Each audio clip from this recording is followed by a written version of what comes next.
যাবে। যখন কোন বান্দা নামাজের জন্য আস্তে করে নিয়ত করে ঘুম থেকে উঠে, ওযু বানায় নাই, ওযুর মধ্য দিয়ে তার অঙ্গ প্রত্যঙ্গের সমস্ত সগীরা গুনাহগুলো মাফ হয়ে যায়। বান্দা যখন সুন্দর করে হেঁটে হেঁটে যখন মসজিদের দিকে রওনা দেয়, প্রত্যেকটা কদমে 10টা করে নেকি তার আমলনামায় শুরু হয়ে যায়। বান্দা যখন মসজিদে হেঁটে হেঁটে আসে, ফজরের সময় যখন চলে আসে, ইমাম মুয়াজ্জিন সাহেব বলতেছে হাইয়া আলাস সালাহ হাইয়া আলাল ফালাহ, নামাজের দিকে আসো, কল্যাণের দিকে আসো। নামাজের মধ্যে কল্যাণ আছে না নাই? দুনিয়ার কল্যাণও আছে না নাই? স্বাস্থ্যের কল্যাণ আছে না নাই? স্বাস্থ্যের উপকারিতা আছে না নাই?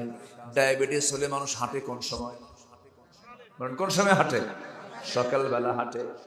এরপরে বান্দা যখন নামাজে দাঁড়ায়, বান্দা সুস্থ হয়ে যাবে। এই জন্য আল্লাহ তাআলা নামাজ দিয়েছেন।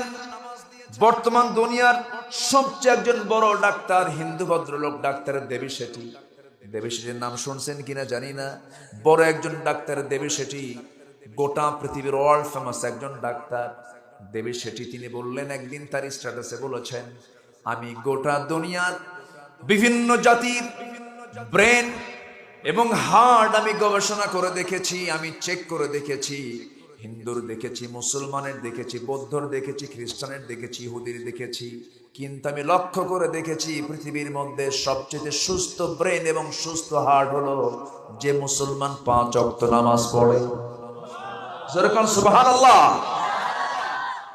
যখন কোন বান্দা যখন সেজদায় চলে যায়, সেজদায় যাওয়ার সঙ্গে সঙ্গে তার ব্রেনের ভিতরে থাকা সূক্ষ্ম সূক্ষ্ম নার্ভ গুলো, যেগুলো সক্রিয় না থেকে নিষ্ক্রিয় থেকে যায়, বান্দা যখন সেজদায় যায় তখন রক্তের চাপটা বেড়ে যায়।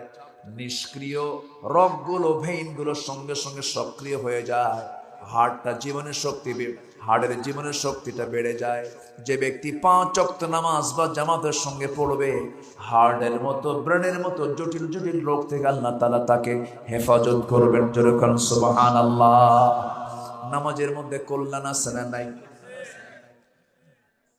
আমার বন্ধুগণ, আল্লাহ চান না বান্দা অসুস্থ হয়ে যাক, কারণ আল্লাহ তাআলা বান্দাকে সুস্থই দেখতে চান, ইমানের সুস্থতা, দেহের সুস্থতা। কিন্তু আমরা তো নিজেরা অসুস্থ হয়ে যাই, কেননা আমরা নামাজ কেন্দ্রিক জীবন তো আমরা গড়ি না। কাজের অধীনে নামাজ না নামাজের অধীনে কাজ? বলেন, কাজের অধীনে নামাজ না নামাজের অধীনে কাজ? নামাজের অধীনে। কিন্তু আজকে সমাজ চলছে কিসের অধীনে?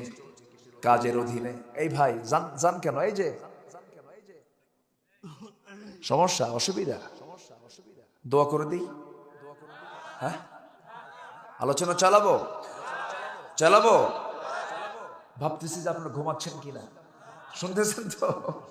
বলি আলহামদুলিল্লাহ। 9টায় উঠায় দিলে, 9:30 10টার মধ্যে উঠায় দিলে একটু ভালো হতো। আমার দিকে তাকান।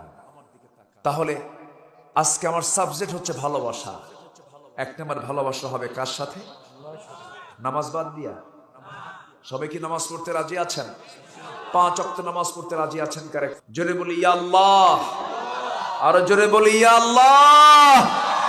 আমাদেরকে 5 ওয়াক্ত সালাত আদায় করার তৌফিক তুমি আল্লাহ দিয়া দাও।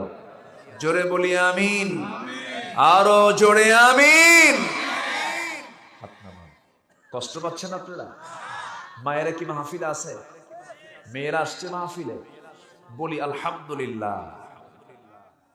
জি, আমি খুবই খুশি, আমি খুবই আনন্দিত যে আপনাদের এলাকায় মাহফিলে এসে আপনাদের সঙ্গে কথা বলতে পারছি।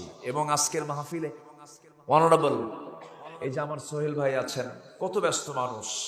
আমার শামীম ভাই আছেন, কত ব্যস্ত মানুষ। বসে বসে আলোচনাগুলো শুনছেন। আলহামদুলিল্লাহ বলেন।